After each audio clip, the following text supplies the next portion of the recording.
to things like soft drinks. We've seen a rise in calorie intake, increase in the variety of foods consumed, not the variety of fresh foods, but the variety of processed foods. We see an increased intake of meat and dairy, an increased influence of global food companies, and then a shift in the source of foods. Okay, so now we see more people on Earth who are overweight or obese than we see who are undernourished.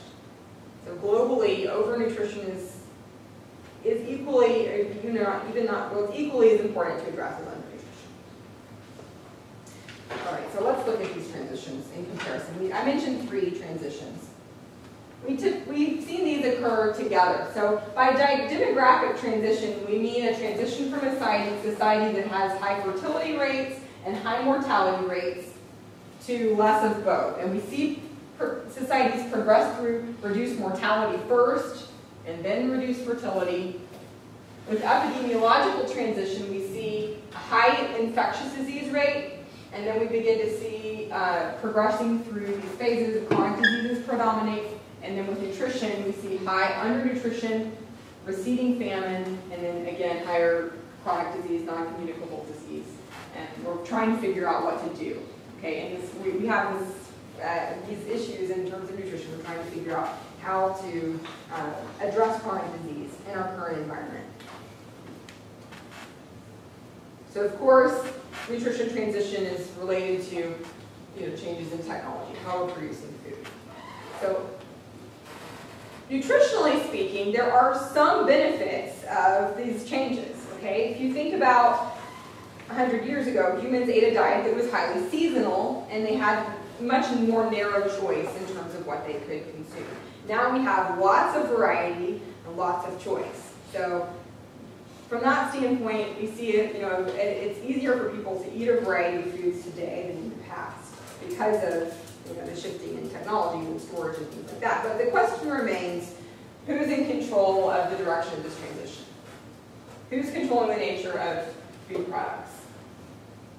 Is it companies? Is it individuals? Is it communities? We have to think about that. Who's controlling it? And a couple of things that I have for you guys to consider are marketing. We actually talked about this stages in my nutrition class. We were talking about marketing this week, marketing to kids, and should it be allowed, should it not be allowed? And does that help drive the force of where our society is going nutritionally? Norms also, what people are desiring and wanting within a community affects what happens. So by shifting norms in food, making people more conscious of what they're eating, thinking more about the source of their food, if we can change the norms and what people value, then we can get people more engaged in this discussion.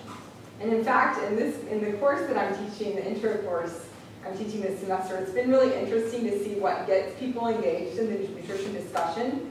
I have a couple of students who eat junk food most of the time, but then we started talking about environmental issues, and they're environmental majors, so they were very engaged in thinking about nutrition from that standpoint. So if we think about what the norms of what the values are of our culture, we can get people to care more about the source of their food, then we have a greater potential of actually making changes.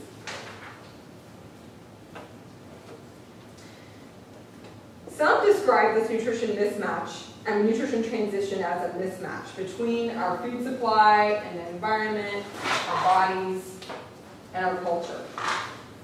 So the question is, if we have this mismatch, what do we do with it? Do we redesign the human body by coming up with surgeries and procedures and medications so we can live in our current environment and not suffer the consequences? Or do we look at the environment and try to change it?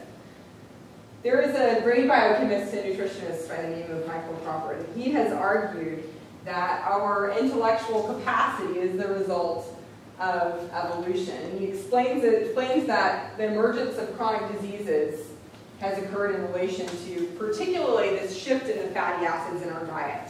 So we see that humans evolved eating a diet very different than what we eat today. And if we think about fatty acids, one key difference is that ancient humans ate a lot of omega-3s.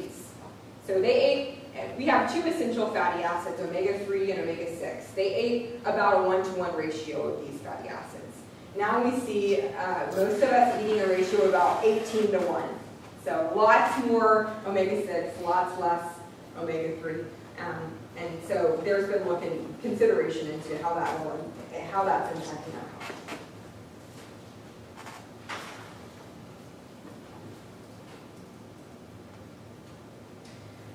One of the arguments that people make against organic food or sustainably grown food or food at farmers markets is that it's expensive, right? Would you guys agree with that? Yeah, relative to other food choices, it's really expensive. That's true. When we look at, though, the amount of money that we're spending on food, this is average disposable income. We're looking at food away from home, which I think if we had data beyond 98 income would increase. But we see that the amount of money that we've been spending on food as a percentage of our disposable income has been declining significantly.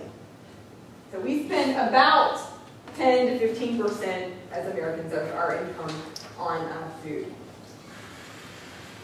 So this is, absolute amount of dollars we're spending, of course, has increased, but the share of our income that's spent on food has decreased. So yes, it does cost more, and on a personal level, I have 3 kids, and I have to buy a lot of food for my household. So I don't buy everything organic. I know it is definitely more expensive. But if we really look at the amount of money we're spending on food in comparison to where we have been allocating our resources, we're spending a pretty small amount of our money on food.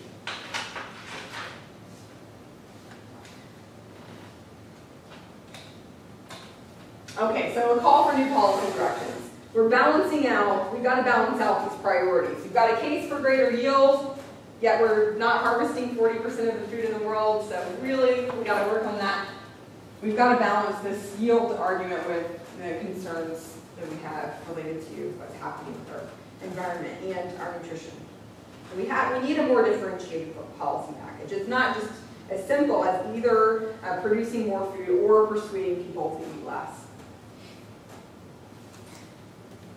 Actually, I'm going to ask you guys a question. So, in thinking about how to address this, how to address it from a nutritional standpoint, do you think that people are eating less healthy today than they were 20, 30, even 30 years ago because they're less informed? Do you think people are less informed now than they were 30 years ago? No, we have lots more information. But what do you think that people tend to go to in our country as a strategy for encouraging people to eat better? What strategy? Social change, environmental change, education? Physical. Okay. Often there's a lot of emphasis on teaching people to eat better, right? Teaching people to eat better. And I'm a teacher, so I'm not advocating that we not focus on education. But if we think about information delivery as being the major thing that needs to happen so that everyone's going to be on board with having better food, it's not going to work. It's not going to work because you have to look at the environments in which people live. You have to look at the values that people have. You have to look at what's available in the society and how our society is structured. More than just information.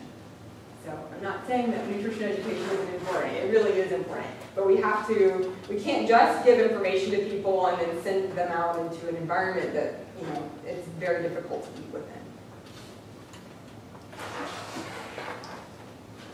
There is a lot of pressure from the food industry to keep things the way they are. I had a guest lecturer in my community class last fall, and she came to talk to the class about policy. And she was telling about how in 2012, when California was proposing a soda tax, that in the county health departments, they were teaching people about sugar. So, an activity, someone like, you have a soda here, how much sugar do you think is in it? Scoop it out in this bag until you've identified how much you think is in there. And because this legislation was being, was on the table in California at the time they were teaching this, the county health departments actually got sued by the beverage industry for teaching about soda and their products. And they didn't win. They didn't win. It's a scare tactic. But it's just an example of how the food industry wants to keep things just like they are. They don't want any change in, they definitely don't want sodas to be taxed. They don't want sodas to not be allowed to be purchased with food stamp money and these sorts of things. There's a lot of lobbying to keep things the way they are. We have some promising signs. Okay, we have some good things to note that are happening.